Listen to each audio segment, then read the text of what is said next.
item in the chat. Is that a question or?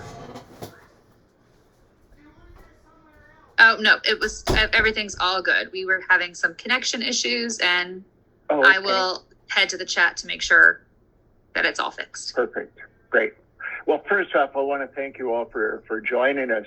These virtual classes, don't get me wrong, I still prefer to teach in person where we can actually see and talk to each other. But the virtual classes, they're truly amazing that, we've got one person from Canada, one from Miami, one from Napa, and, quite a few out east.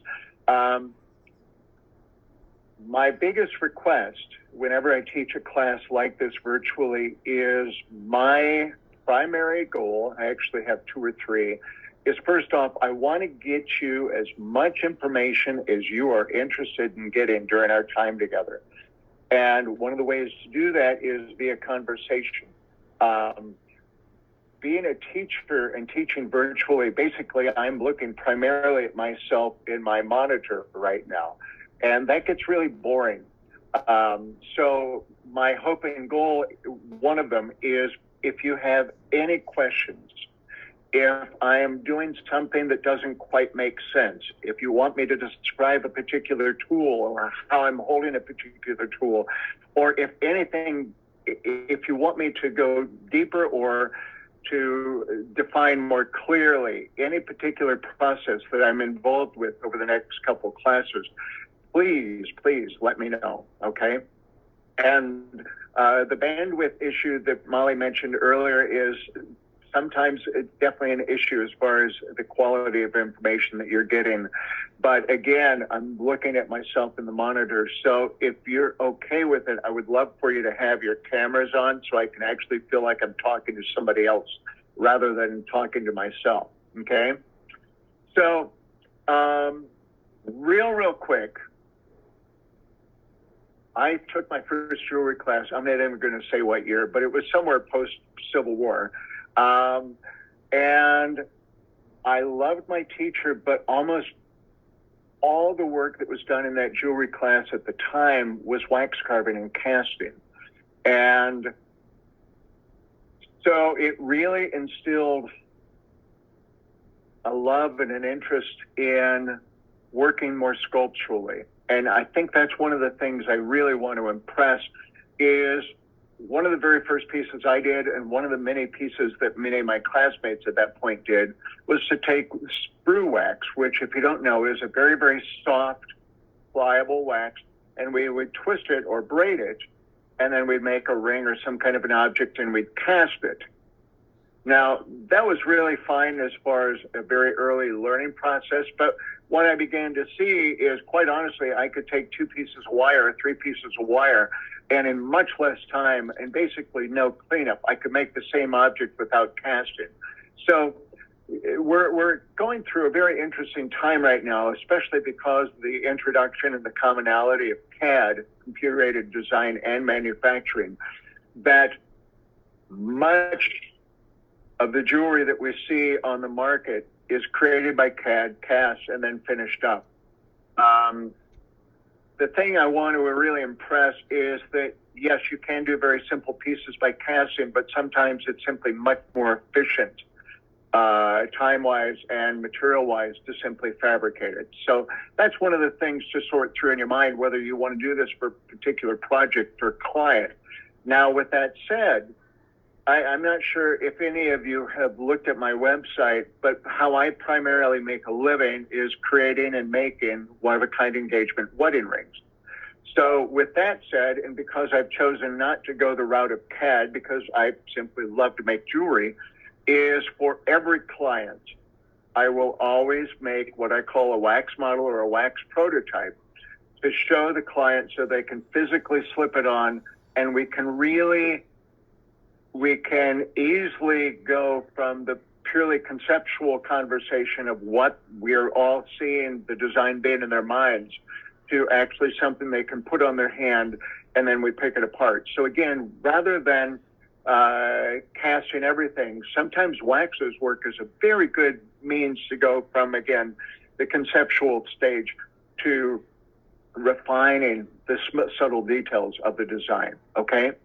Now, with that said, my very first professional job was back in 1984 for Maui Divers, where I was their only wax carver. Everybody else fabricated. And so 4 days a week and 10 hours a day, I carved waxers. And it was there that really refined my skills, my knowledge, and quite honestly, the efficiency and speed to which I work when I'm carving. Okay. So I want to first start off today with talking about some of the different types of waxes, their visual and physical qualities. Then I'm going to show you about 7 or 8 different pieces. These were all prototypes I've done for clients to show you various approaches to working with the wax. And then I'm actually going to do 2 carving demonstrations today. One for an oval, almost a cushion cut stone, and then more of a kind of a not quite a square, not quite, well, one with sharp corners, okay? So there are many, many different types of waxes on the market, and they're all legit. It really is defining on how you prefer to work. Case in point, when I was in grad school, one of my colleagues, Ken McBain, he's still out east. I don't remember where Ken teaches, but he used to work with what's called microcrystalline. I use that a lot with my stone setting classes. It's a brown, a lot of people simply call it brown sticky wax, but it's almost an additive process where you take this very malleable wax and you begin to form it. Now, obviously, we could definitely work that way, but because of its softness and its malleability, we don't often have the precision needed, especially for stone setting and especially for doing these larger faceted stones. So I've evolved over the years of working primarily with what are called file waxes. They're very hard waxes, and they are primarily divided into 3 categories. And Molly, I think I'm going to have you go to the overhead. There is a green wax, which comes in tube form, as well as sheet and block. Now, the green wax, for what it's worth, is very, very hard. But one of the things very similar to tool steel is the harder something is, typically the more fragile or the more brittle it can become.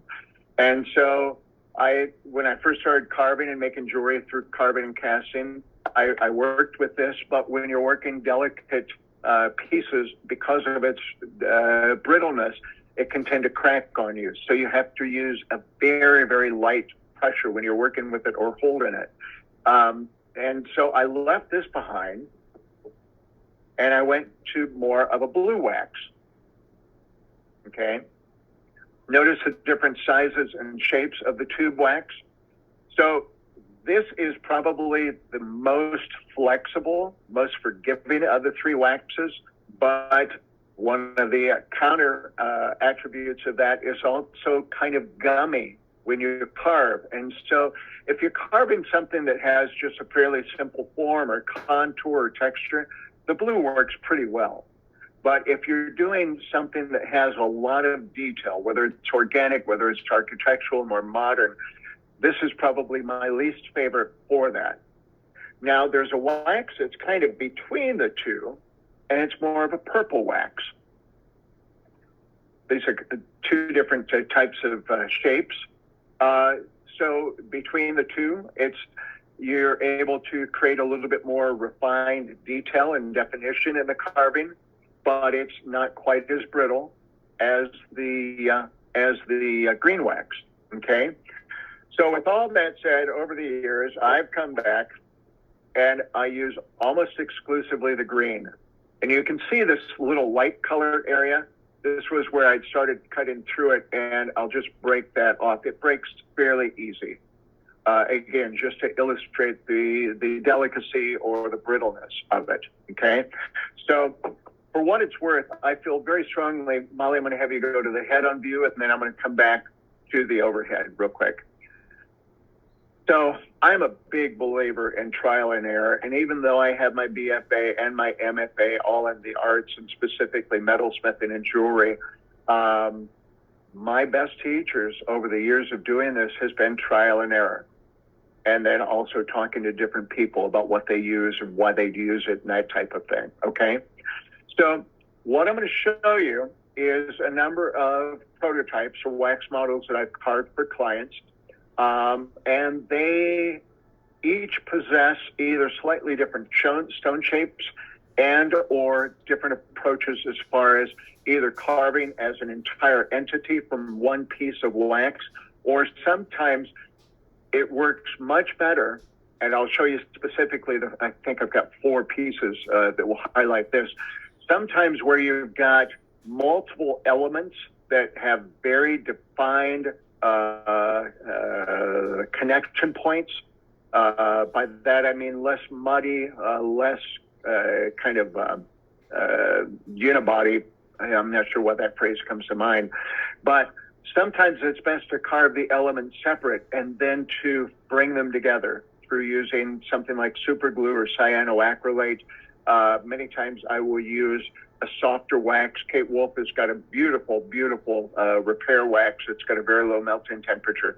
But let me go to the overhead camera and I'm going to show you a few of these different waxes. Okay.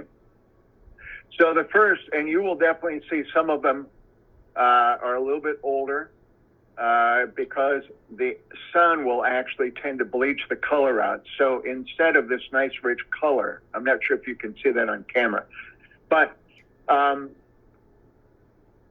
this is all out of one piece of wax.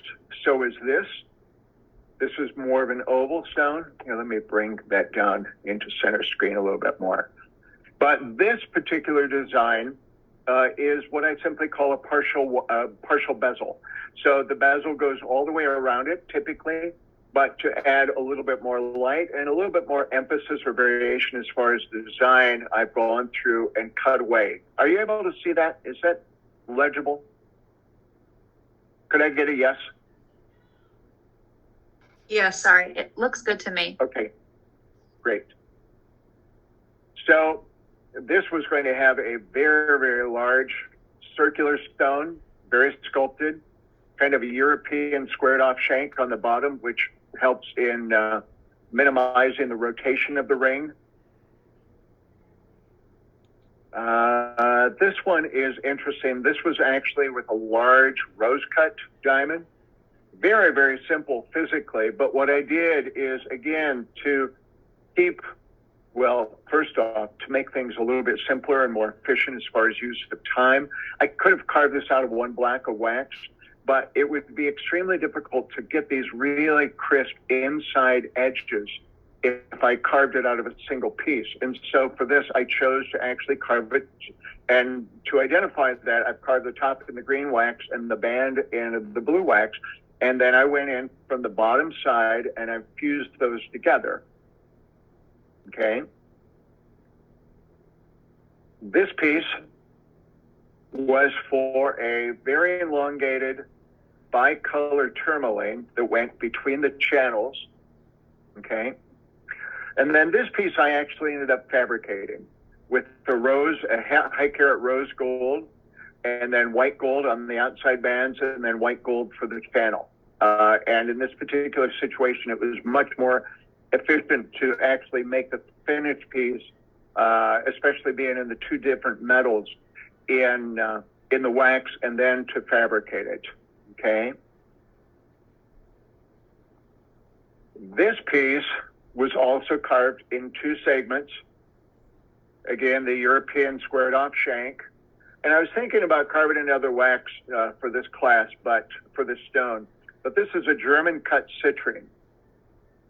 And it is a full bezel. I toyed with opening up and doing some decorative, simple but decorative work on the side to allow more light into the stone. But the stone, I just really preferred the simplicity of the piece, okay? And then lastly, this was for a very simple, small cushion cut diamond. And again, I could have carved this out of one block, but it was way, way more efficient to carve these elements separate and then to basically fuse them together. Does that make sense? Yeah. And are there any questions? great. There's nothing in the chat, so. Okay, good. All right. So what I'm going to be doing primarily through the workshop or the class is to focus on rings. However, the essence of the process would be exactly the same whether you're going to be doing rings or pendants or any other types of objects. The essence of the process and the tasks involved is going to be exactly the same. Okay? So what I'm going to do first is to carve a seat for this. This is a really gorgeous spinel. Okay? Not quite a true oval, not quite a true cushion cut, somewhere in between. But for those of you who've taken my stone setting class, one of the things I spend a bit of time on is talking about the depth of the stone, because we have a tendency to look at the tops of stones, which gives us a decent amount of information, but it really doesn't give us all the information that is truly critical. And one of the traits about this particular stone, I'll see if I can sit it in my hand, is it is very deep. Okay? In relationship to its overall size when looking at the top. So one of the things before we begin to carve is to sort through the depth of the stone in relationship to the object that we're carving. Now, again, pendants, I'm sorry, Molly, I'm going to have you go to the head on and then we'll come back to this overhead. So one of the things that is critical, I think, is sorting through. We are, as jewelry designers and jewelry makers, in my mind and my approach when I make and teach, is we are always trying to balance the aesthetics or the beauty of the object, as well as the underlying structure, the longevity, the durability of the object that we're making. Or another way to say it is the functionality, because jewelry in my mind is still very much a functional object. So one of the things we need to keep in mind is that when we're setting especially faceted stones, because of the bottom portion of the stone, which goes down to the culet or culet, especially with rings, we do not want the culet or the bottom of the stone going into the ring itself. Now, as designers and makers, if you're making another type of object, it really is more of an aesthetic choice if the bottom of the stone goes through the back of, say, a pendant or something like that. Now, the only other alternative that I can think of offhand is with Ayurvedic medicine, where you're using particular stones for healing or medicinal qualities. With that, you actually want the stone to be touching the skin, but that's a fairly rare operation. So, Molly, I'm going to have you go to the overhead. And then we'll go from the overhead to the side view on occasion. But Jim, real quick, I have a question in the chat that I was wondering if you wanted to hear now, or should I hold on to it? Yeah, go for it. I'm sure you're going to address it later as demos get started, but somebody does have a question. What is your method for fusing the parts together? You mentioned in a ring during your showing us of your samples. I actually am going to demo that. I'm going to demonstrate that in a little while. Thank you. Yeah. Okay, so this piece was basically cut from this piece of tube wax. And the size and shape of the tube wax that I choose will really depend upon the object. If I'm simply doing a very simple or somewhat of a simple band, I will go with a more circular form with the tube wax. This particular carving, especially because of the depth of the stone, is I'm going with this where it has a flattened or squared off top. And then you want to make sure that you cut the length or the width that we need broader than the stone or stones that you know that you want to incorporate the design. So there are some really beautiful wax saw blades that you would use with a regular jeweler's saw. What I tend to use, and Amali, I'm going to have you go to the side view real quick and then back to the overhead.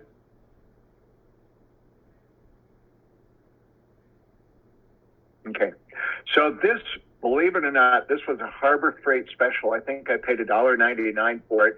It's very similar to Japanese wood saws.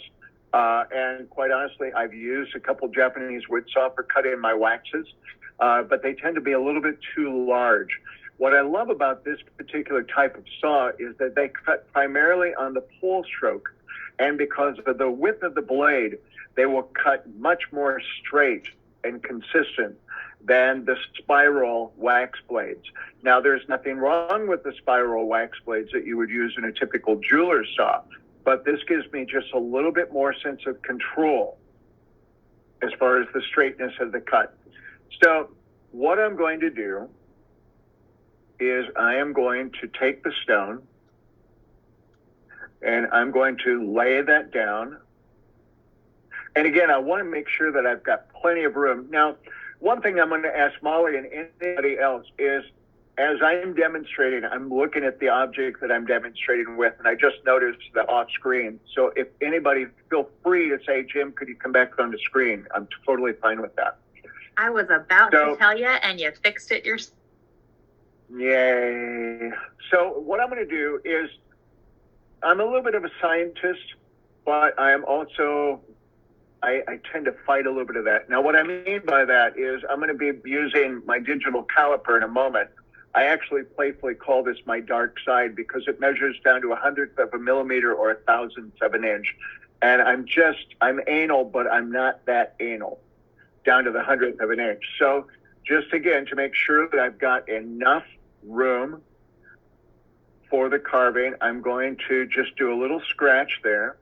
And I'm going to have the stone going perpendicular to the ring. Okay? So I'm going to set the stone aside. And Molly, I'm going to have you just kind of go back and forth between this view and the side view.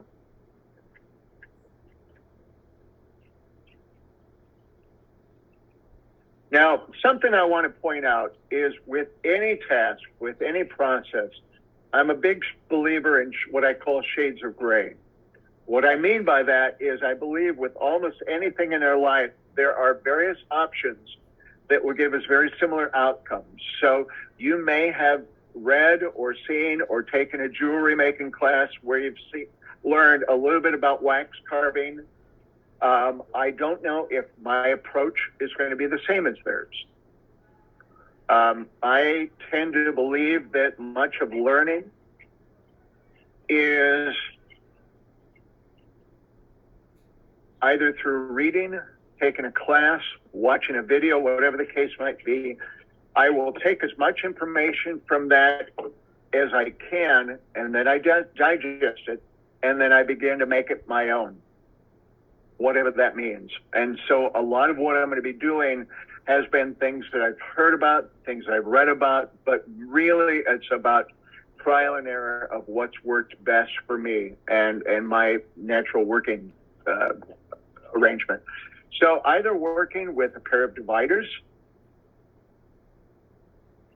or the digital calipers, there's two ways to approach this. I'm going to show you one way, and then I'm going to show you how I tend to do it. Is I could take the digital calipers and measure that out, and then divide that in half. But quite honestly, working this way, here, I'm going to show you with the dividers where there's no readout as far as the gap, is I'm simply going to eye it, and then I'm going to scribe a little line, and then I'm going to turn it around. And I think you can see without doing any measuring, those two lines will show me the exact center. All right. Now I'm going to do the same thing for the center of the band itself for beginning to cut the seat.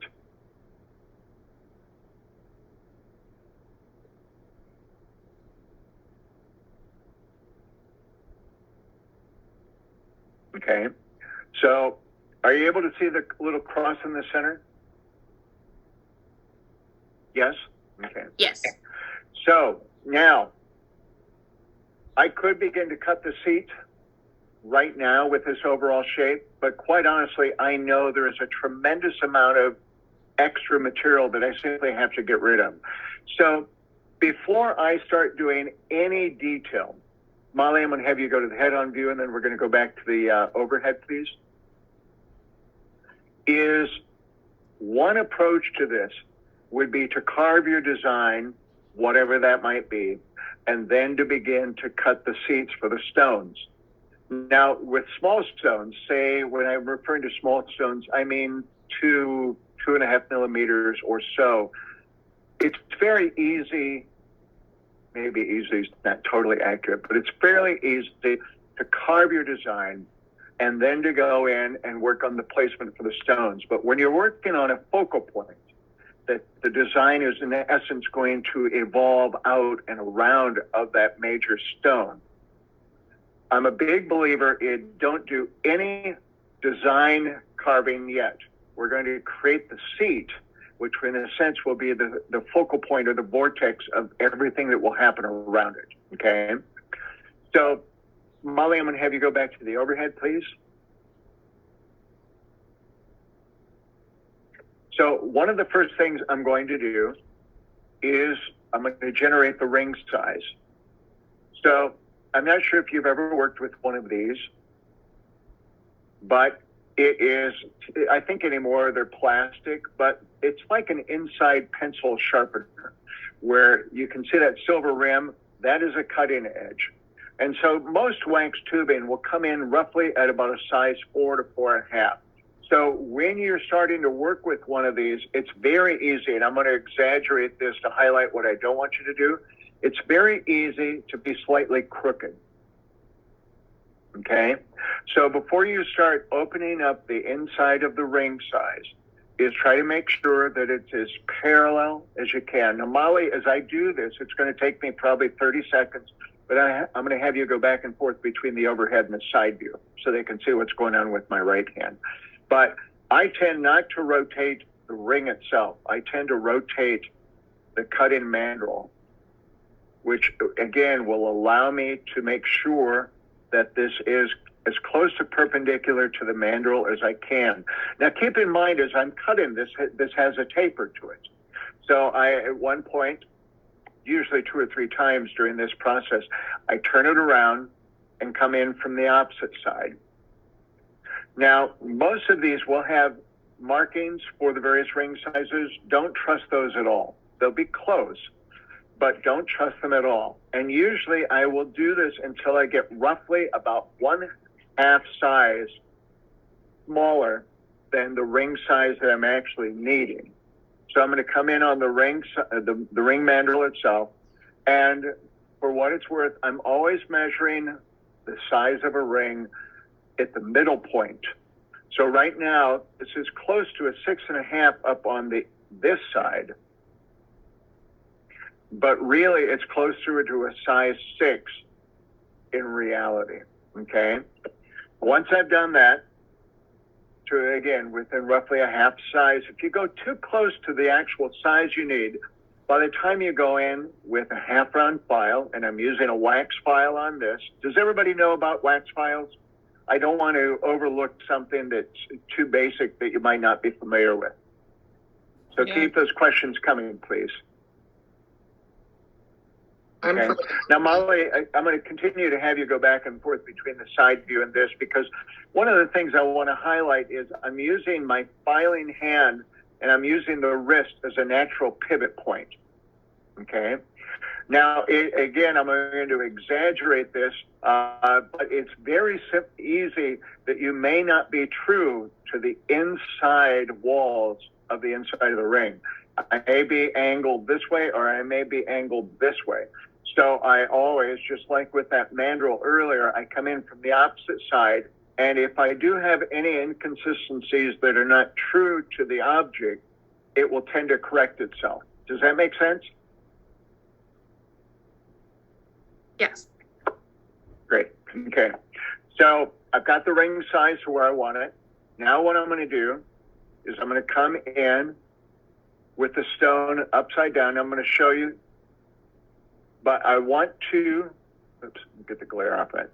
So this is from the table of the stone to the bottom of the QLA is just slightly over 5 millimeters. All right. So I always like to, and for those of you who've taken my regular stone setting class, when I'm doing tapered bezels, I like to have a millimeter, roughly a millimeter below and roughly a millimeter up top. So that would mean that I need a depth here that is close to 7 millimeters. Now, because of the, let's see, yeah, that shows fairly well. So I actually could bring the top of this down. And I think I'm going to do that real quick. No, I'm not. I could. But because of the depth of the stone being so close to this, I'm going to go ahead and start cutting the seat. Now, Molly, can we go to the head-on and then come back to this view, please? So many people, and there's nothing wrong with this, but many people would go in with the size of drill bit or the setting burr that they need to start with.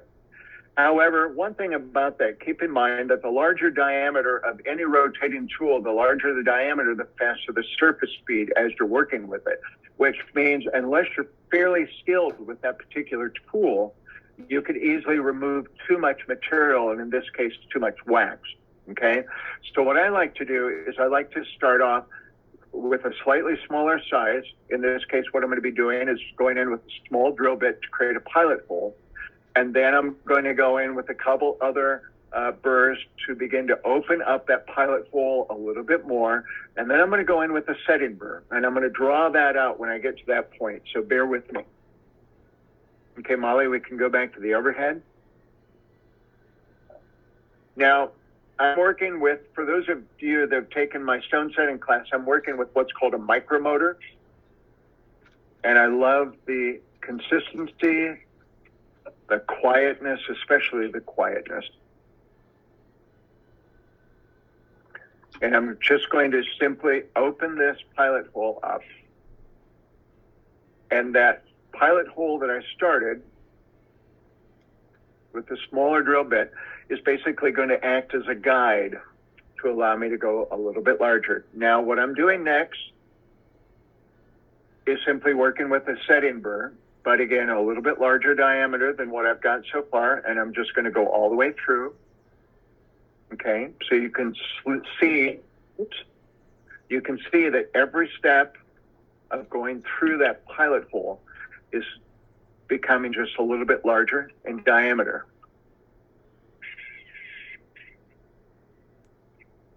Jim, are you using regular burrs or special wax burrs?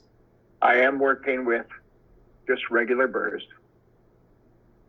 Now, there are wax burrs, but many of them tend to, what really defines a wax burr is there are fewer teeth involved, but what that usually breaks down into is that they don't gum up as much. And if you're doing a lot of wax carving with burrs, typically you want to work at a slower speed so that it doesn't heat the wax up too much, okay? Now, when you're doing an odd-shaped stone, and an odd-shaped stone in my mind is going to be anything other than round, we don't have odd-shaped setting burrs or different types of burrs. So what I am going to be doing both on this and the more angular cut stone is I'm going to be measuring the narrowest width of the stone and choosing a setting burr that closely matches that narrow width, okay? So make sure you zero out your digital calipers. So that is just about 6.5 millimeters in diameter. This is just a regular setting burr, and it measures just slightly over 5.5. So what I'm going to do is I'm going to very slowly come in. Oops, I'm slightly off camera. And I'm going to cut down a little bit deeper than I need. Okay, so I'm starting to cut my seat. Now what I'm going to do is to very gently, because of the elongated shape of this, I'm very gently going to rock side to side, long end to long end, so that I'm slowly creating a little bit of an off round, more elongated.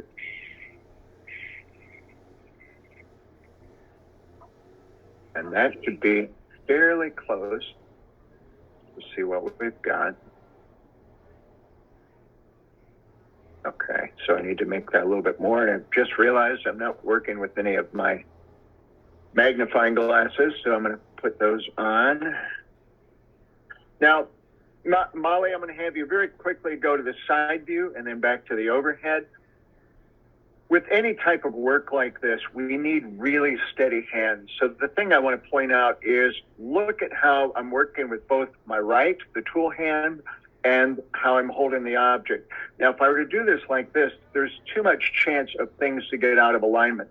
But my hands are both resting. In fact, I've noticed that I built up calluses on the outside of my pinkies for just this sort of work. But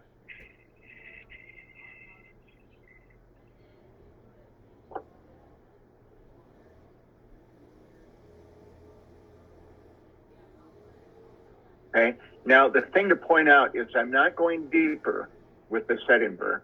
I'm simply going end to end. And that should be pretty close. So you may be able to see that it's just starting to sit down into the seat that I'm carving. Does everybody see that? Now, with that said, it's not all the way in, but it's starting to sit in. So now I'm going to go back. And last night when I was preparing for this, see, I can't remember if it was that one or this one. I think it was this one. Is to create a little bit more of a cushion cut. If you look at the diameter of this smaller setting burr, I'm going to very gently lay the stone over it. And this comes very close to matching up the smaller corners of the cushion cut stone. Does that make sense? Yes. Okay, great.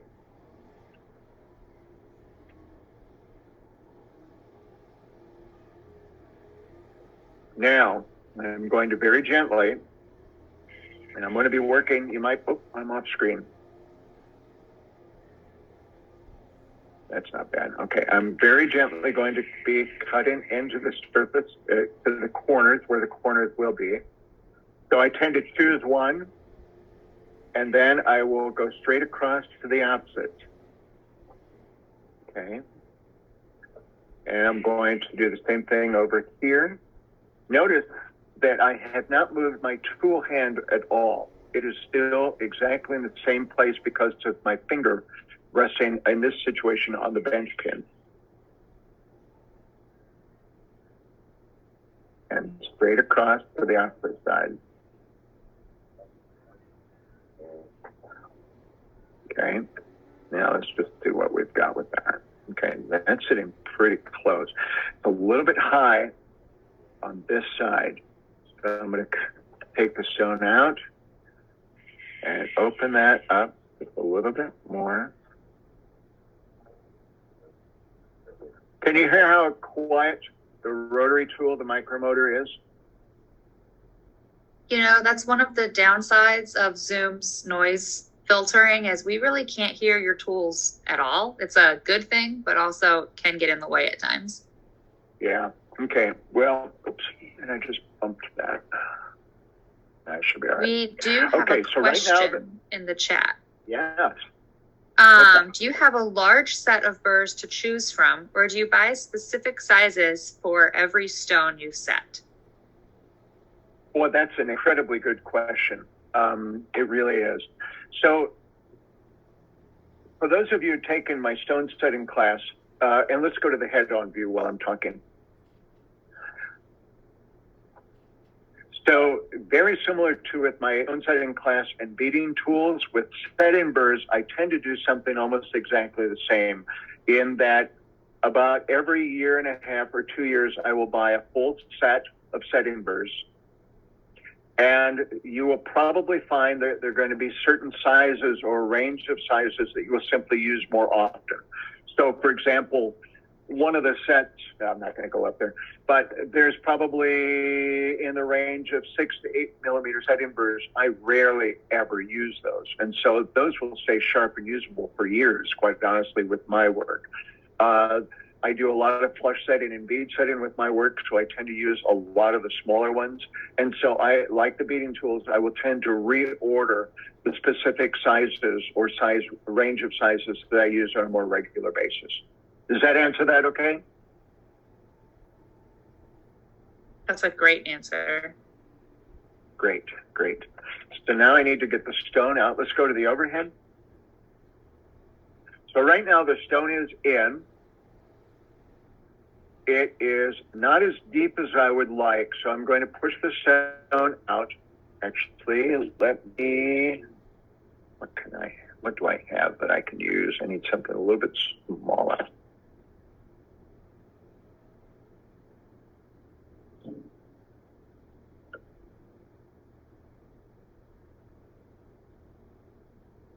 You know, this is so deep that I can't get my regular tools in. So what I'm going to use is an old saw blade, which has a little bit of flex. And Molly, I don't feel like I've got a good handle on the time as with the stone setting class. Are we about a half hour in? We are just shy of an hour in. So it's Okay. 4:51.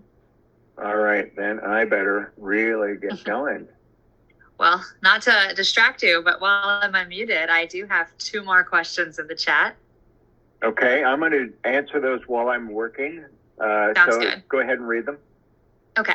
How do you judge what is a good depth? And as a follow-up, do you measure it or eyeball it? Oh boy. That really gets into the stone setting class information, and it really is a case-by-case situation. A lot of round faceted gemstones have a very defined outer perimeter, which is called the girdle. Now, with stones like this, I'll take this stone out and show this again. Much of the seat, the depth of the seat, I should say, come here, is really dependent on the depth of the stone. And you can see, let me get that a little bit closer. The girdle, which is the outer perimeter, is actually very, very slender. But the depth that I need to go for is going to be much deeper than typical because of the depth of the stone. So much of it is going to depend on the specific cut of the stone and the depth of the lower portion of that stone. And I don't think I did a very good job of answering that. Did that make sense? I mean, yes. I think to get the gist of it is it's going to depend on each stone, and it's kind of a combination of measuring and eyeballing together, looking at individual stones. It really is, yes. Okay. So what I'm going to begin to do is I'm going to begin to, and I'm going to have to work a little bit faster. I was a little too talkative earlier on. So what I'm going to do is I'm going to begin to define the overall shape of this. Now, we could spend an entire day just talking about designs and how that will affect something. I'm going to keep this particular piece very, very simple. And I'm going to remove as much as I can with the saw. Now, this actually would be a perfect situation for a more typical wax blade set up in a jeweler's saw. And I hate to say that I looked through my stash of things and I am out. So that's why I'm using this right now. Typically, I would use that wax blade, okay? So I'm just starting to create the layout. Now, obviously, this is way too thick. Now, that leads me into something that I want to mention, and I'm going to probably touch base on this next week, is usually it really depends on your casting setup, or if you're jobbing it out. Most of my rings, I tend to go roughly about 2 millimeters as far as thickness. Now, I do that for 2 reasons. One is for longevity and the durability of the piece. And then also, so much commercial jewelry is made very, very skimpy. So I'm going to basically take this down to 2 millimeters. Now, one way to do this, to not to get it down to that, but to give you a little bit of a visual, is using your calipers. or your dividers, sorry, and then just create a little bit of a circle going around the bottom of the ring. Okay. Now the top, I'm not going to really affect much. Now, there are wax burrs, but quite honestly, I've been working with these a lot lately. These are carbide burrs. This particular one has a 3/16 inch shaft to work with, not 3/16, yeah, 3/16, to work with the micromotor. They've got some that are much larger. But the thing I love about these is they don't really tend to gunk up unless you work way too fast and melt the wax, but they work in multiple directions. Now, the thing I want to point out with this is I find that when I'm roughing out a wax, I have more control going opposite of the direction of the rotary tool. So keep in mind that this is rotating away from me to the right. Now, I could go that way, but it's going to tend to catch or skate or cause divots. So I tend to work mostly pulling towards me. It's going to give me just a little bit more clean cut. Can you give us the name of that tool again? So it's called a carbide, just a carbide burr. And they are really not intended specifically for wax carving, but I love them. They tend to, because of the teeth pattern, they have a much gentler but still aggressive cut. A lot of the wax burrs, because they've got a much more aggressive teeth pattern or cut pattern, they tend to grab the wax unless you're working at a perfect speed. And the perfect speed is going to depend upon the particular wax. So I'm going purely by sound. If you hear a real whiny sound, you're going too fast. You're going to generate too much heat. If you go too slow with the burr, it's going to tend to grab and skate and cause inconsistency with what you're creating. Okay? So I'm going to take this down. You can start to see that it's getting a little bit thinner. Obviously, I still have a lot more to go.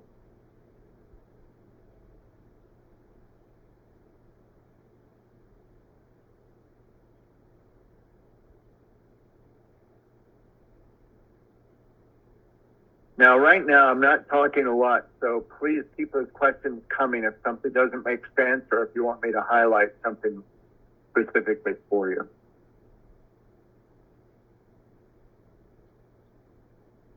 When I carved for the company, yeah. Sorry, I'm trying to find that tool. Is it, if I see So one that is, are you on Rio or AutoFry?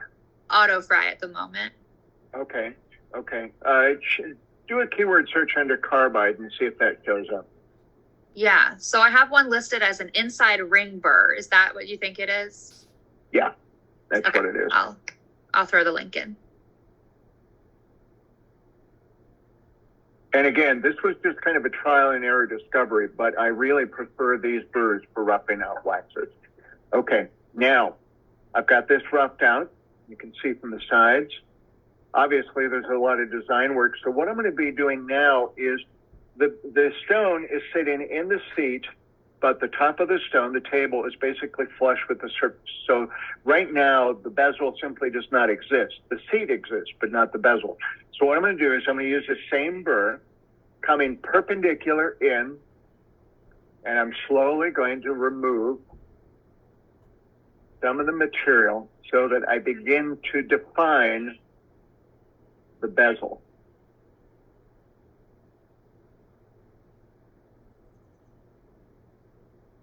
And I'm trying to stay at a fairly consistent depth from the top surface of this wax. I took off a little bit more than I wanted to right there, but I still have a lot of wax to work with. Okay, now very crude, but can you see what I'm starting to do? And if I could have somebody say yes, otherwise I have to keep looking up to see if there's a question. Sorry, yes. I do have a question asking, how do you handle the mess? The mess? Yeah, like all the wax everywhere. Do you work with a special system, or is it just clean up afterwards? So as far as this particulate, typically the particulate, even though it's not heavy, it falls very quickly. It does not stay airborne. Now, if you want to be absolutely safe, I would wear a mask. But and I do wear a mask whenever I'm polishing metals because that particulate stays airborne much longer. This tends to fall very quickly. I do have a plastic liner that you can see a little bit down in the bottom of my pan. So basically, I tend to brush things off occasionally or simply lift the liner out to empty it when and if I need to. Does that answer that well enough? Yes.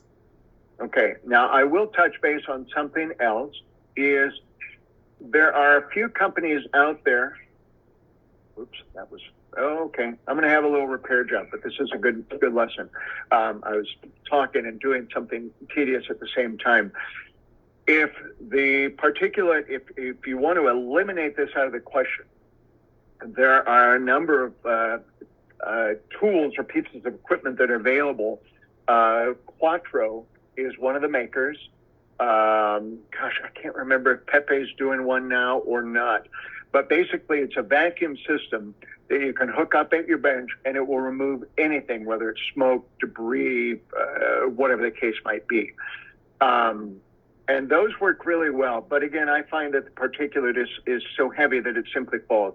Now, you may be able to see this, but this edge right here is really thin. I removed a little bit more. So one of the questions earlier is, how do I fuse?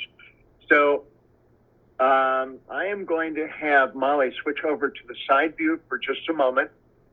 And I don't want to work the zoom, but this device up here, this is a wax pen. Now, this is a very old wax pen. It's probably 15 years old. Pepe makes them. There's a number on the market. I like this one, and I'm going to show you why here in just a moment. Is right now, the wax pen is on, but it's not heating until I touch this collar. And you might be able to see it light up. And as soon as I remove my finger, it turns off. Many of the wax pens out there in the market that don't have this, if you lay it down, it's still heating and you could melt something, you could cause a fire. But again, the reason I love this is once I release my finger, it shuts itself off. Does that make sense? Oops. That was Jim's leg and not an earthquake. So what I'm going to do is I'm actually going to use a little bit of this wax, some of the filings, and I've got that turned up just a little bit too much. Okay, and then I'm going to very delicately lay that there. We might want to switch over to the top view for this.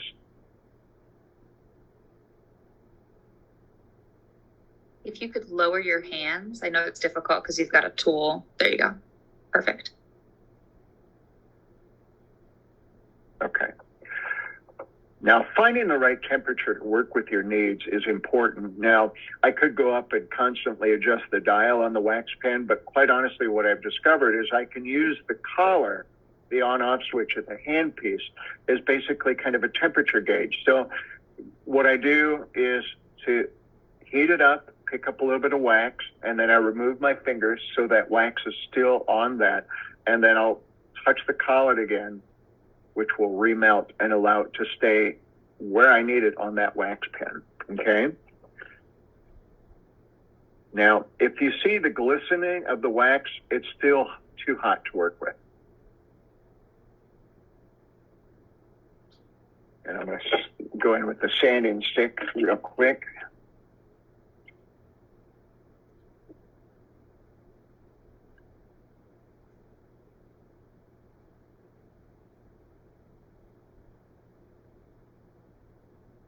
Okay, now I'm going to finish this up with a less aggressive burr. So this is just a cylindrical burr that I'm going to be working with. This is not a wax burr, though they do have some wax burrs at about this size. But the reason I'm choosing not to use the wax burr on this is because because of its aggressiveness, it could remove too much material too quickly.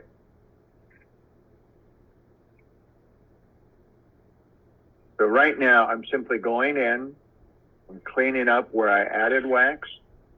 And then I'm just very delicately going around to create a more consistent bezel.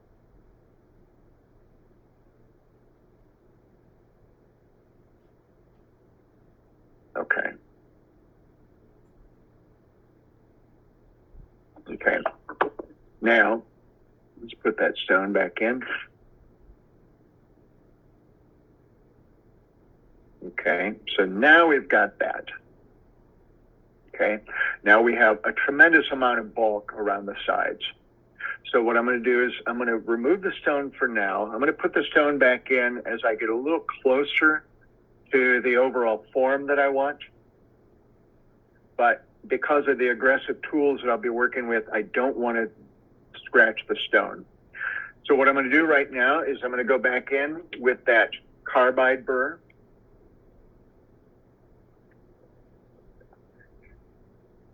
And I'm going to very aggressively, because of the time issue,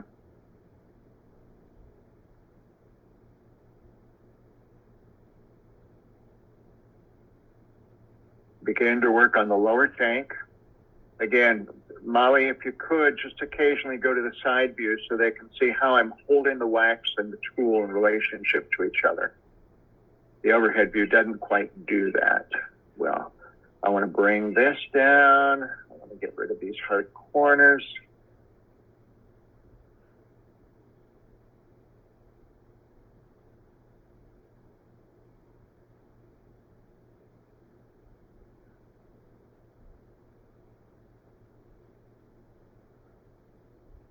I'm going to ask a question while you're working. Absolutely. What's up? How far below the surface of the bezel is the ideal depth for the stone to sit? Boy, that's another good question. So remember the comment about shades of gray. Very often there, in my mind, is not an absolute answer for you. However, with that said, part of it is going to depend upon the size of the stone. Larger stones, you're going to have to be slightly deeper because of the thickness of the girdle and how much material or metal, wax right now obviously, but how much metal you need to securely cover and protect the stone once it's being finished and being worn.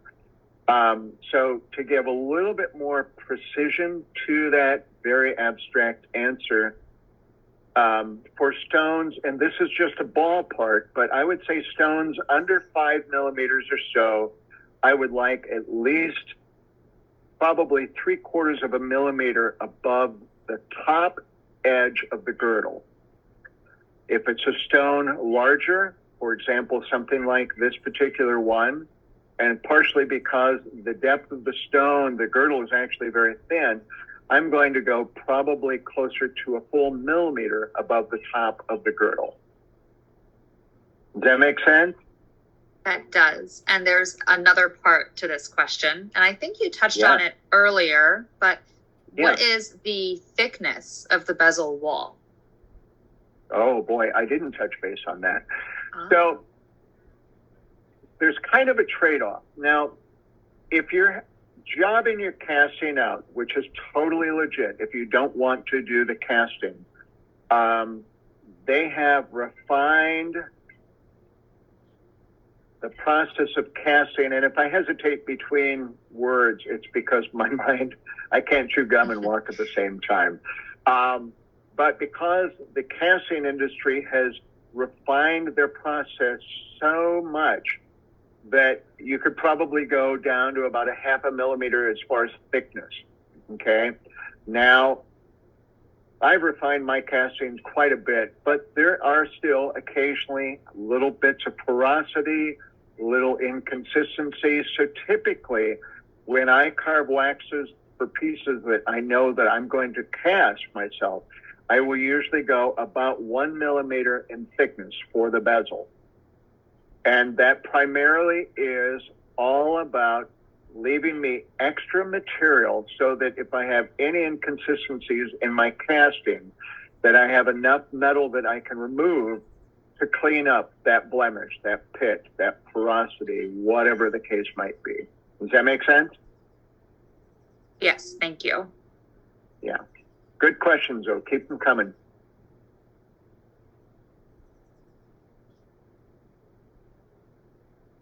And for what it's worth, what I've got lined up for next week's class is really about the fundamentals of preparing your wax for casting.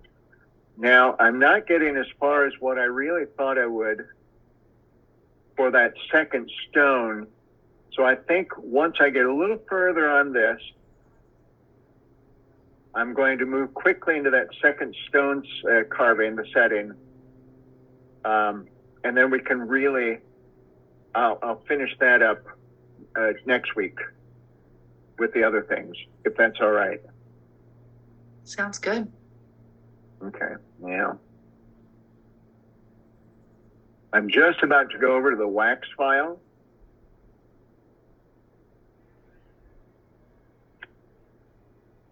Did you hear that skate? Maybe No. you couldn't. Okay. I have another question for you.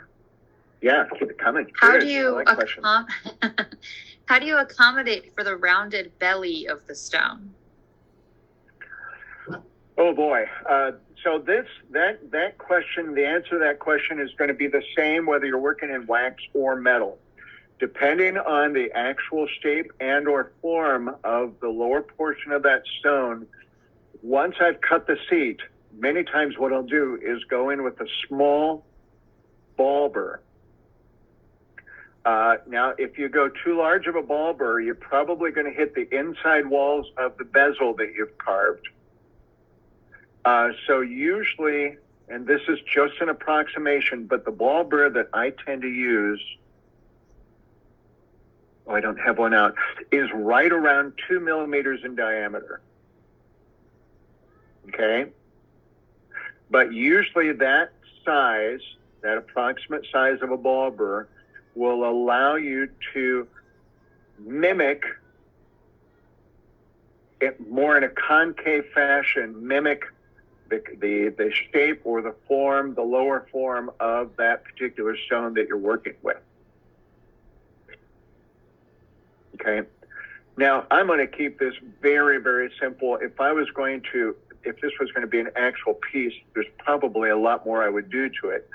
But I don't want to spend more time on such basic stuff because I feel like there's more important things to discuss and or spend time with. So if you see any inconsistencies, those would be taken care of further. Now, Molly, if you haven't, if you could switch over for just a few seconds to the side view. A lot of my colleagues kid me about this, especially my good friend Andy Cooperman, who I respect more than I can say. But I, on occasion, do air file. Now, the reason I do that is very specific. And if you look at my filing hand, for me, it's my right hand. I believe that the wrist will act as a perfect pivot point when we're working with curved linear surfaces. And by doing this little bit of air filing, even though I am supporting my left hand holding the object, which gives me the stability and consistency, this will allow me to create a little bit more smooth contour for those curved linear surfaces. I'm going to bring this down just a little bit more. You know, Jim, I love to see it because I also will do that sometimes, and I can feel people looking at me when I am. Oh, yeah. Yeah, no, it's very intentional. And sometimes, oh, good, you're on the right view for this. Many times I will actually use wrist from both wrists, again, to accentuate that curved linear surface. Now, I do have a follow-up to my last question. When you're accommodating for the rounded belly and you're making those corrections, do you do that when you're cutting the seat? Could you say that again? So it said, would you do that when cutting the seat earlier? When cutting the seat earlier. When you were initially as far cutting as the seat for the as far as the stone. ball burn? Yeah. Okay. Yes, I would. Okay. So I'm not sure if you're familiar with these. These are by 3M. They are foam, and then they've got abrasive on one side, abrasive pads, sanding pads, I believe they're called. This is a medium, and I love these things for still, in a way, roughing the overall shape and form. If I was going to do any intricate carving, whether it's organic or mountains or any type of pierce work, I don't do any of that detail work until I get the overall shape and form of the object where I want it. And this will usually give me that quality.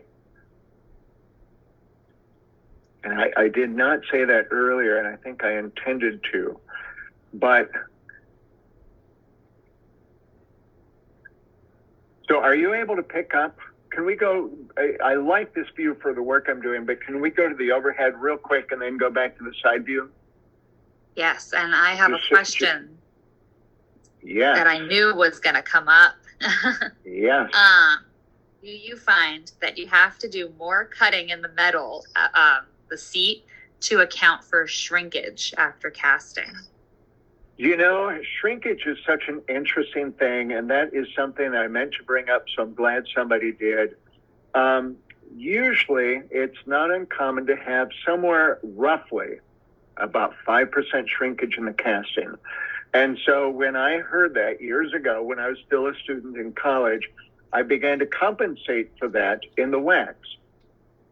So this is, again, that trial and error and learning, I think, as much, if not more, through your own work, is I began to see that after a piece was cast, with the filing and the sanding and sometimes polishing, I'm totally bringing that original piece close to where it was before. So usually I like thinking about the inside of the bezel or the seat for the stone.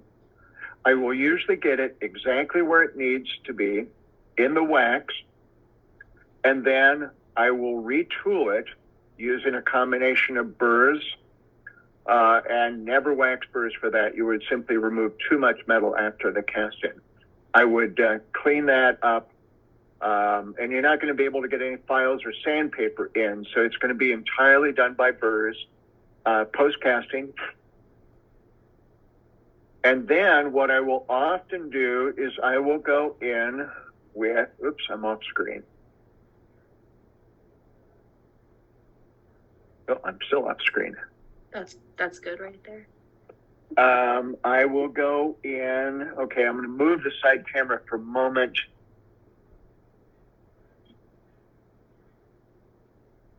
Let's see.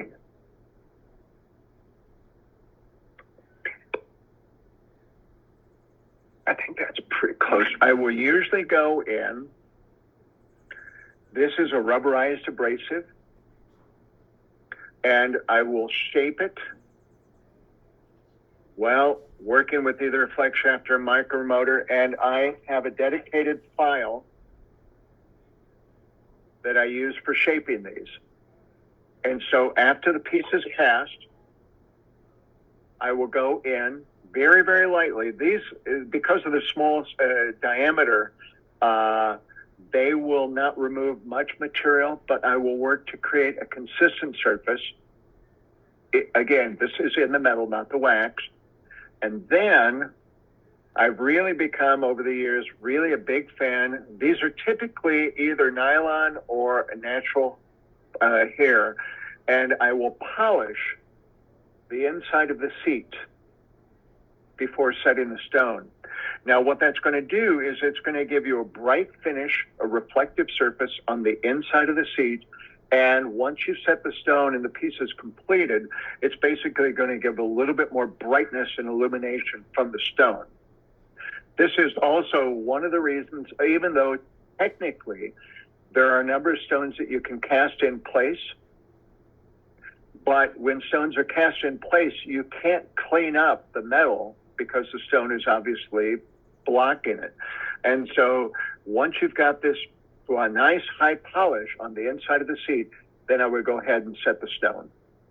And again, it's just going to give you a much brighter look once finished. Okay? Any more questions? How much material should you remove from behind the stone? Oh boy. That really boils down to two things. Finances and the aesthetics. Most commercial pieces, let's go to the head-on view, please. Otherwise, I'm talking to my bench pin. So most commercial pieces, they lighten them up as much as possible. And so it might save them a few dollars per piece. And when you're making pieces by the thousands or 10,000s, it adds up to a lot of money. But it often, for many pieces, it structurally weakens the overall design, basically meaning depending on who's wearing it, how they wear it, how often they wear it, how they wear it. You might have to take it in for repair work every few years or every 5 years. That makes a major impact on how I do my pieces. I would much rather it be a well-crafted, well-made object rather than trying to save a few dollars. If I need to, I'll charge a little bit more for it for that reason. But I try not to open it up more than it needs to. And partially, there's another aspect, especially for rings, is that the larger the opening on the underneath side, the more it will retain water, lotion, soap. And over the years, I've had not a lot of clients, but a number of clients where they will tend to get skin rashes underneath their ring. And it's because of that opening and how it retains moisture and such. So that's another reason why I typically don't tend to leave much of an opening. Okay? Now, if and when you're working with something like platinum or especially palladium, because palladium's through the roof, I will never go as much of an opening or as much metal removed from the underneath side, but I will go a little bit more remove a little bit more metal on the underneath side because it could cost $200 or $300 more just because of the added metal with platinum and palladium. Okay? Does that answer that? It does. Would you say that applies to like large cabochons as well?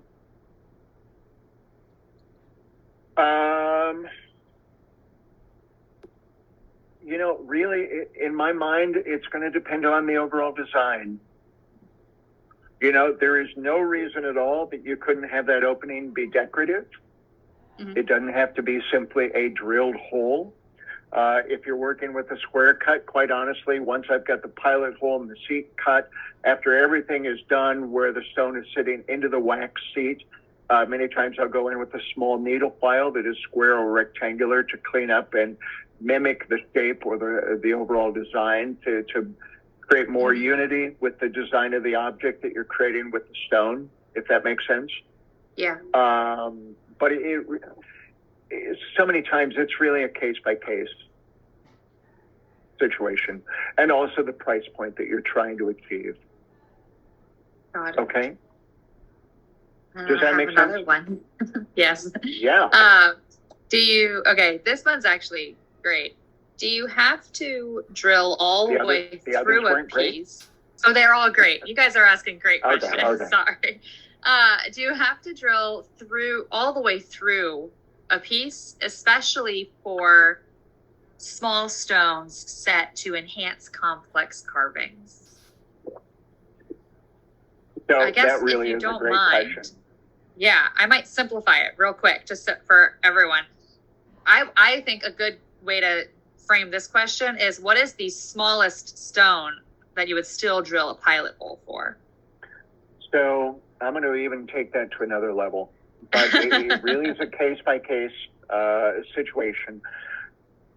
And sometimes it's less about the stone and more about the design or the object itself. Now, and one of the examples, I talk about this, I try to talk about this in all of my stone setting classes. If the design is a ring, and if it's a very delicate design, such as a filigree or something like that, By drilling the pilot hole all the way through, you could actually weaken the overall structure. Okay.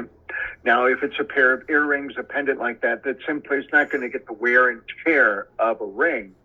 Quite honestly, I have no problem drilling through even the smallest of designs. Okay. Now, when I was just starting to get into jewelry, I have no idea where this comes from, but people would say it allows more light into the stone. And if it's a ring, that's pure gibberish, because there's no light getting in through your hand unless you're, been in radiation recently. But one of the real reasons for having a pilot hole underneath the stone is, and you saw earlier when I was carving this piece, is you can't get the stone out if it gets wedged in and if it's not exactly perfect. And so that allows you to go from the backside to pop the stone out. The other aspect, from a logistical aspect, is when you're cleaning the ring, say in an ultrasonic, it allows the debris that collects underneath the stone to be removed more easily. So there's really a few reasons for it. The only reason why I would not drill all the way through is if I feel like it's going to weaken the structural integrity of the object that I'm setting stones into. And I think that's about the best answer I can give you. That's okay. Great. Yep. Okay. And then I'm also going to let you know we're at the 30-minute mark. At 30 minutes. Okay, great. A quick question for all of the students, and I would like to get a sense of what you're thinking right now. My thought right now is I'm going to do a seat for that square or that rectangular cut stone. I'm not going to do any shaping of the band itself to keep things working within our time. That should hopefully take me about 20 minutes or so to do, which would leave 5 to 10 minutes for questions at the end. Does that work for everybody? Yes. Yeah. Okay, great. Okay. So again, let's go to the top view, the overhead. And so this is the one I just carved. And again, it's very bulky, it's very tall, but in essence, that's what I would be doing for that particular type of stone.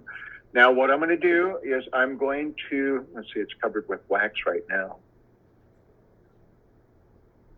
Oh, and that's pretty wide. Let's see, do I have another small stone?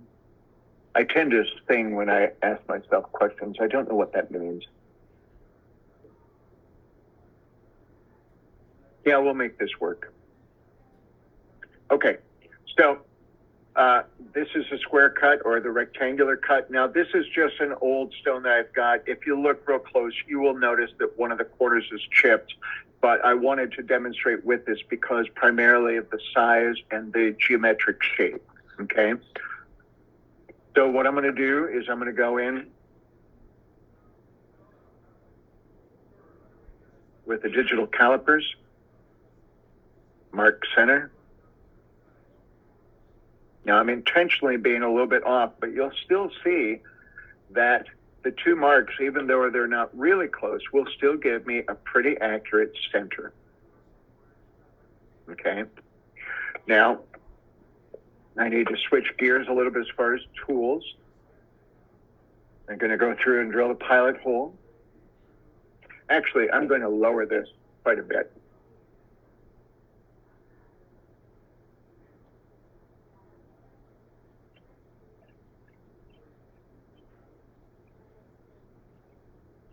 And please keep those questions coming, but I'm going to go through this without nearly as much dialogue as that first one, because so much of what I'm going to be doing is going to be repetitive from what I did on the first wax.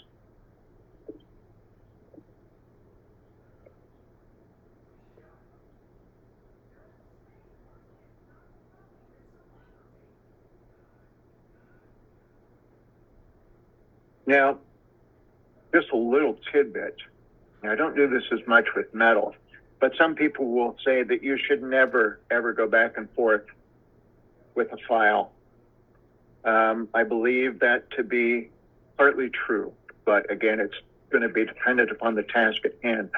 Now, what I'm doing is when I'm roughing this out, which is exactly what I'm doing, I'm going back and forth because it's more efficient at removing more metal, or more wax in this case, more quickly. When I get close, then I'm going to go just in a very directional method of filing. And notice where I'm holding my index finger. So my right wrist, and Molly, I'm going to have you go to the side view and then back to the overhead. My right wrist is fairly rigid when I want to file and create a fairly flat surface. Now you will notice that I turn the piece over, again, to correct any inconsistencies from the angle that I'm holding or filing from. And then what I will do is, years ago I picked up on this little teeny machine square. And what I will tend to do is to check the squareness, and that looks better than what I thought it might. And then I'm going to check this. And that's not bad. So what I can do is, if I'm concerned I'm a little bit off, is just to scrape that. And I can see, well, that looks pretty good too. I got lucky. Usually I'm a little bit off.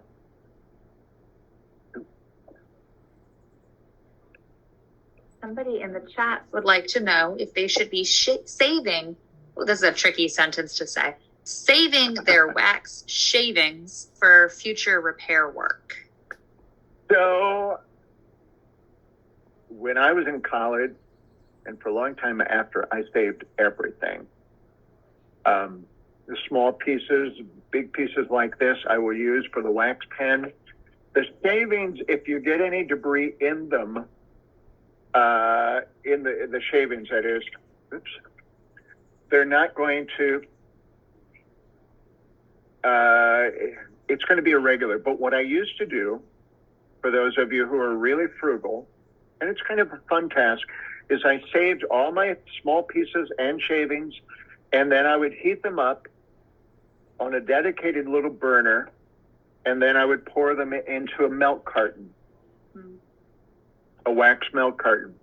And then when the wax was cool enough, I would simply peel the wax papered milk carton away, and then I would have a block of wax. So it really depends on who you are.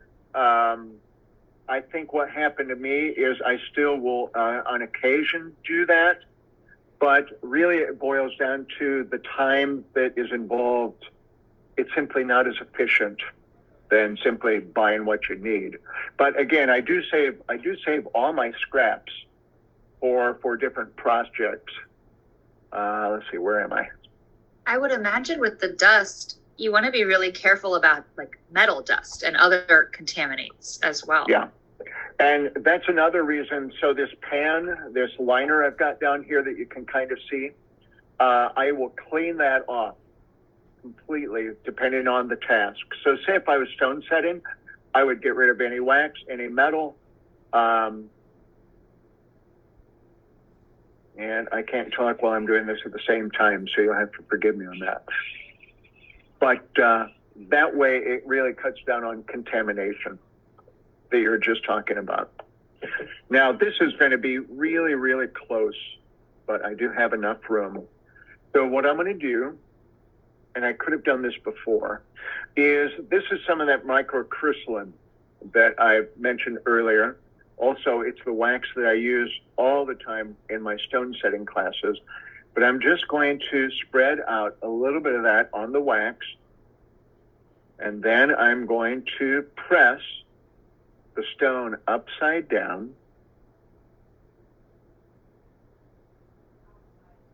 And get that into a position that I'm happy with. Okay. Now what I'm going to do is, for this task, I like to use an X-Acto blade. I could use a small scribe or something of the sort, but the width of this, it's not going to give me the precision as the narrow X-Acto blade. And what I'm going to do is I'm going to rest that on the stone and just scribe a line into the wax. Does that make sense? Yes. Okay.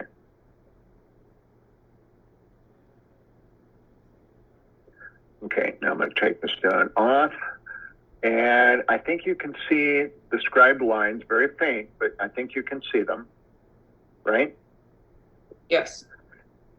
Now what I'm going to do is I'm just kind of rubbing that off because the microcrystalline will gum up the burrs pretty quickly. So now I'm just beginning to rough this out. I'm not going deeper. That's the thing I really want to emphasize. I'm simply opening up the seat so that I'm closing in on the edge of the line. Now, hopefully you can see that in the camera. I can see it pretty well from my vantage point. I have a question, and it's one in the chat and one I have. Looking for that microcrystalline wax, where would you buy it, and does it go by another name? So the proper name is microcrystalline. Art houses, a lot of sculptors use the microcrystalline. I believe. Boy, I think that Auto Fry carries it, though it's not the brown that I use. It's more of a creamy white, a little bit more translucent.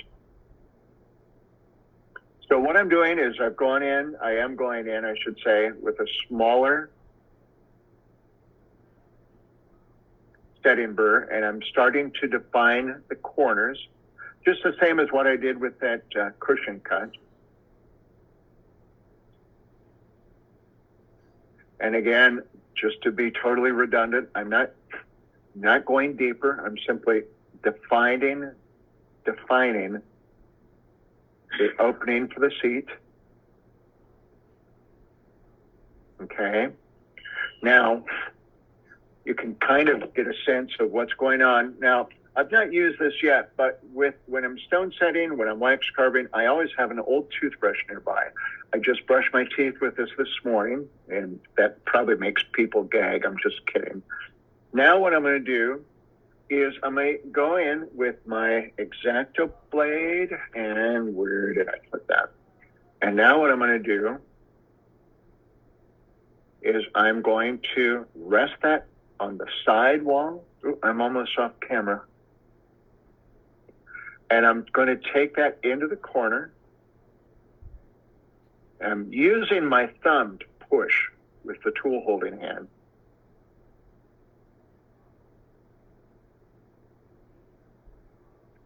Okay, and I'm kind of snapping that out.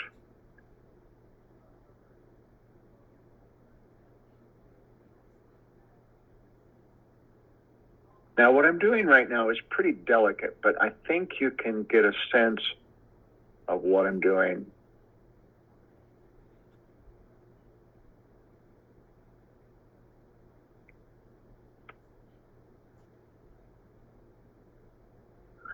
And Molly, are we about 15 to 20 out?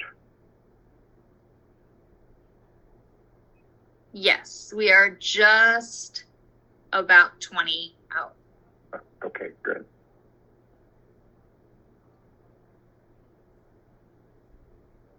Now the corners, this is going to be true for a marquee, for a square cut, for an emerald cut, pear shape, anything where you've got corners.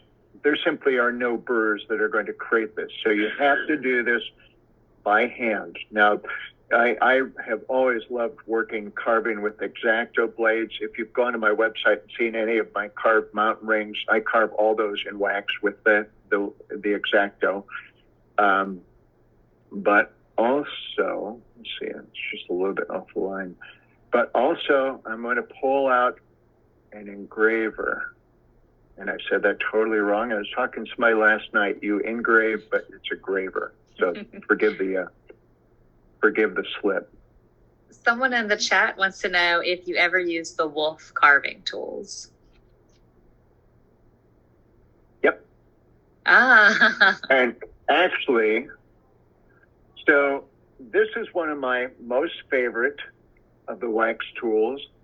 And then on occasion, and actually, since you mentioned that, can you see this one all right? Yeah. I'm going to use this one to help define the lower square corners. Does that make sense what I'm doing? And I'm simply pulling, yeah. I'm scratching that.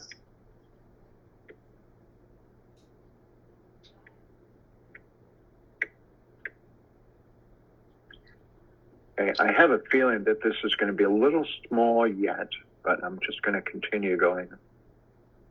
And then I will try putting the stone in the seat here in a moment.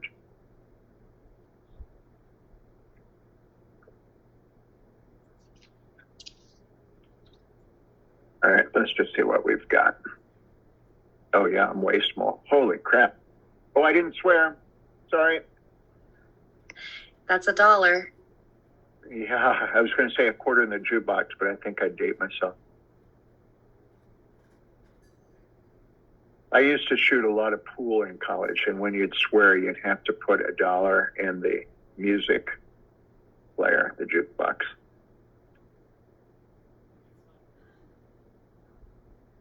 Now, the reason, and don't get me wrong, I do like the Kate Wolf tools a lot, but the width of the blades are a little bit wider than what I need.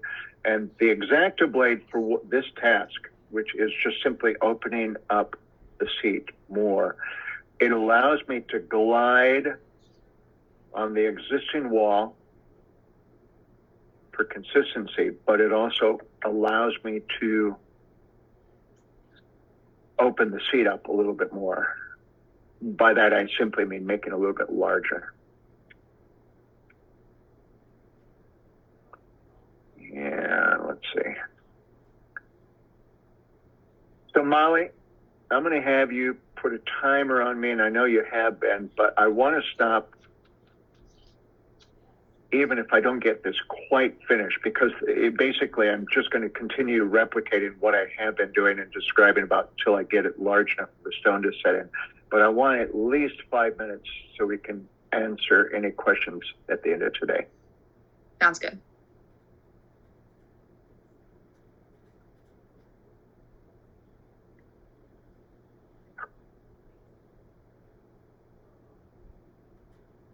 Now, I was going to mention when I was in college, one of the things that I tried, and it can work, is to very gently heat the stone and then press it into the wax.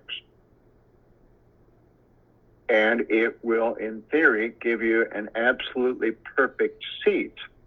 However, there are going to be some stones out there that simply cannot take the heat. And the reason I know this, and I can't remember the type of stone, it wasn't an opal, obviously, but the heat actually caused the stone to crack. So I'm a big believer in trying anything that comes to mind that you hear about, but again, digesting it and making it your own. Okay, let's see if that's closer. And I'm going to go in with the burr again. I'm going to go in with a cylindrical burr. I really like those because they usually have fairly fine teeth and gives me a very consistent cut. Now I'll have to redefine the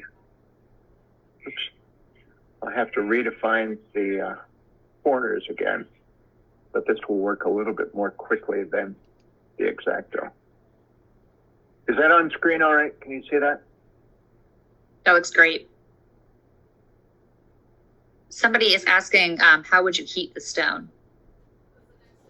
Quite honestly, I would use a wax pen or something like a wax pen. And there's some really nice little battery-operated wax pens. The concept is brilliant, but they don't really get as hot as I prefer working. So I really like the table-mounted wax pens. But basically what you do is you could start with the pilot hole, put the stone in place like so, and just put the wax pen directly on top of it like this. And then as it heats up, it will sink into the wax.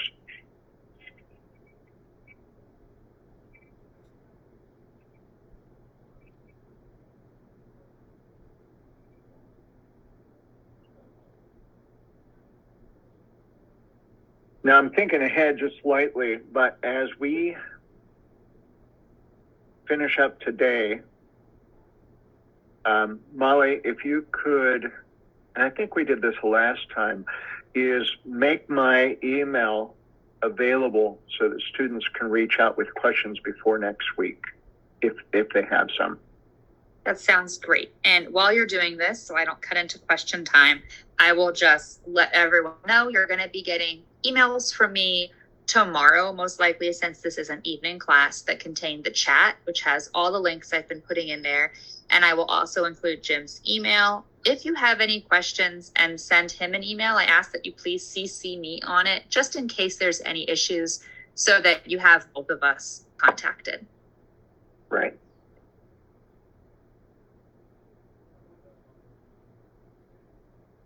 Okay, are we there? Are we there, kid?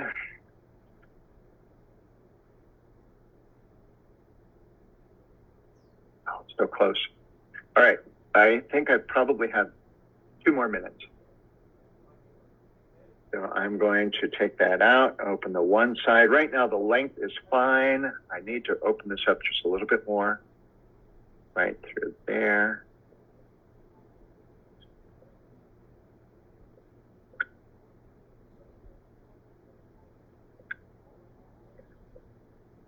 Now, until I get the underside of the seat where I need it, and I don't want to do that until I've got the opening of the seat accurate, I'm going to next put the stone in upside down, because of the depth of the stone, it won't fit in here completely or very well. Okay, that's what I need right there. Okay. And then what I would do from here is I would go through, and you could use files, you could use burrs, but I would basically remove the material here to begin to define the height, what will be the height of the bezel.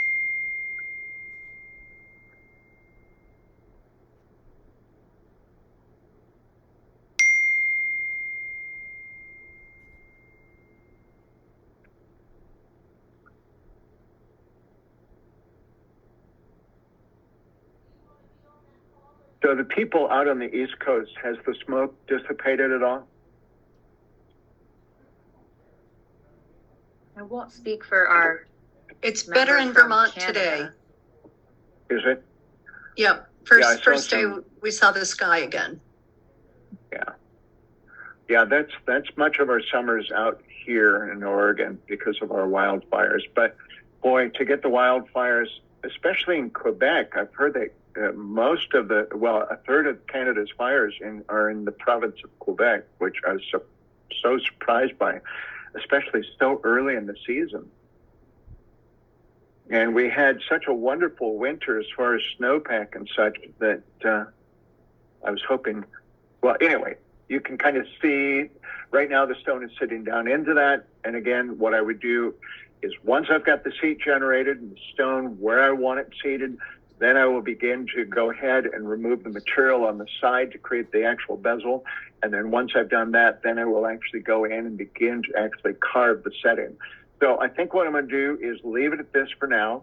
When we meet next week, can we go to the head-on view, Molly?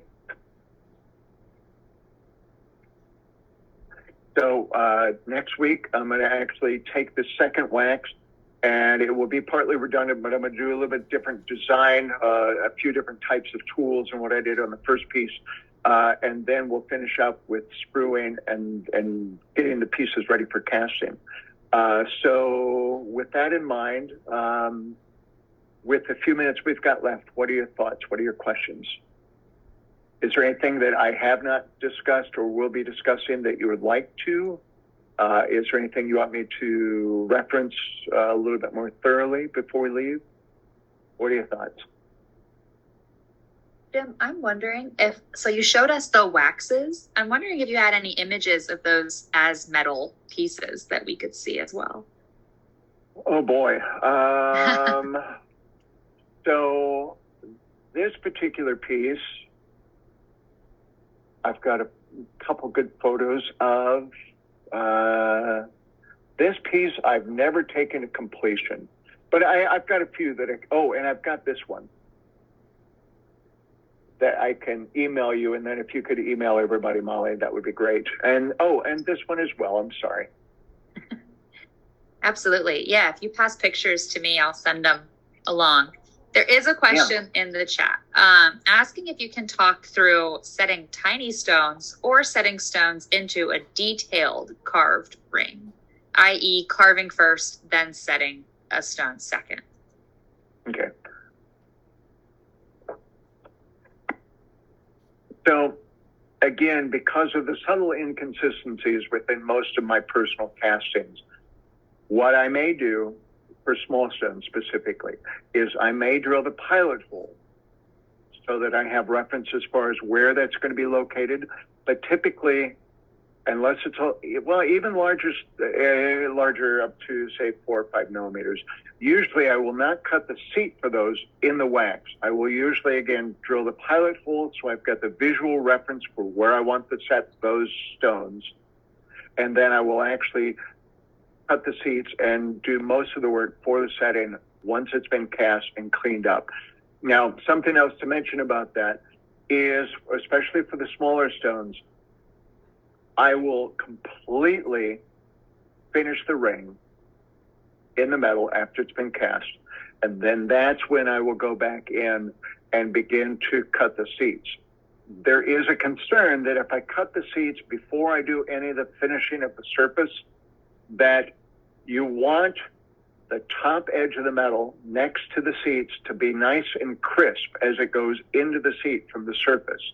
If I cut the seats before I do any of that finishing work, especially if I do any polishing, it's going to take those nice crisp outer edges of the seat and kind of round them. So you're going to have these subtle,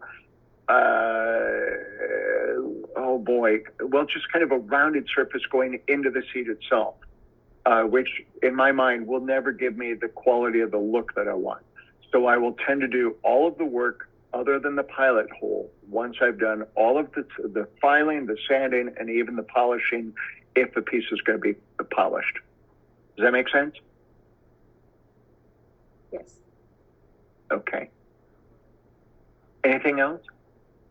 I think we're probably pretty close to our time, aren't we? Yeah, we've got about 8 minutes left. We do. I'll also say if you more. come up with questions between now and next week that you wish you had asked, you can email them to me or Jim, and we can have them on a list for next week to address at the beginning of class.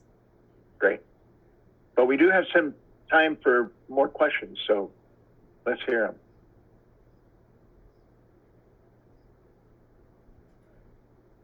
them. Now, let me put this out there. For those of you who might be doing either limited production or higher volume production, if you're going to be doing wax first generation prototypes for pieces that you know you're going to either have molds made or make molds of, you're actually working with shrinkage twice. In the original casting, because most mold making materials, you'll get your best resolution off of a metal piece rather than a wax. Now there's one option that will work with waxes, but then you're going to have also a little bit of shrinkage off of that first generation wax, the second generation wax that comes out of the mold.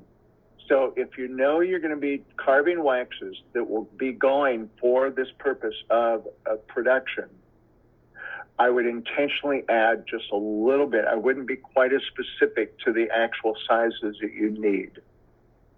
Okay, now, I don't know if I said that clearly, but case in point, my brother, he doesn't do production, but he does mold each of his major pieces, and occasionally he'll use parts from it. And so he discovered that if he didn't add room for that shrinkage on the second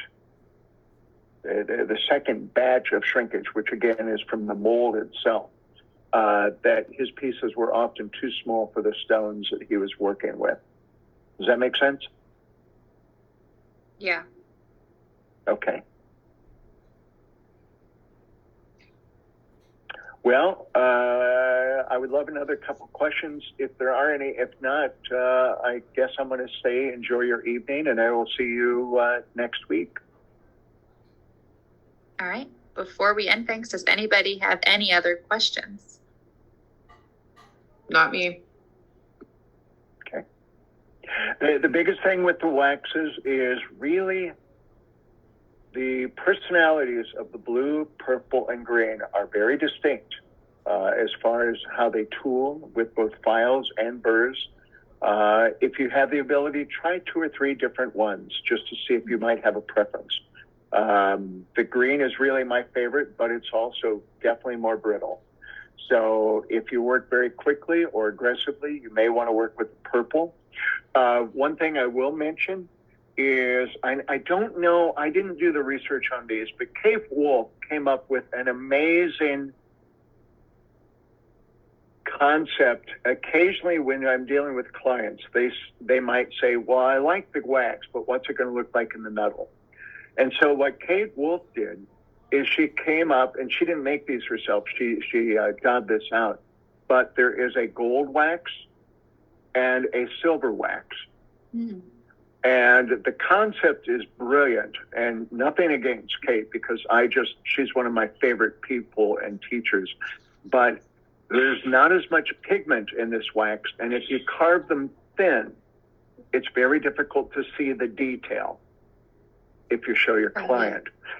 So one thing that she does, I've noticed, is that what she will do is she will take, I don't have one out, but she will take a Sharpie to the finished carving, and just to accentuate any surface detail, any whatever.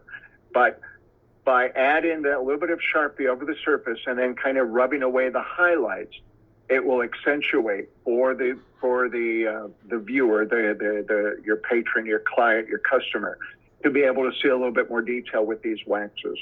But that's smart. The concept is so brilliant, because we primarily work with gold and or white metals, and very few people will really like the green for the finished piece.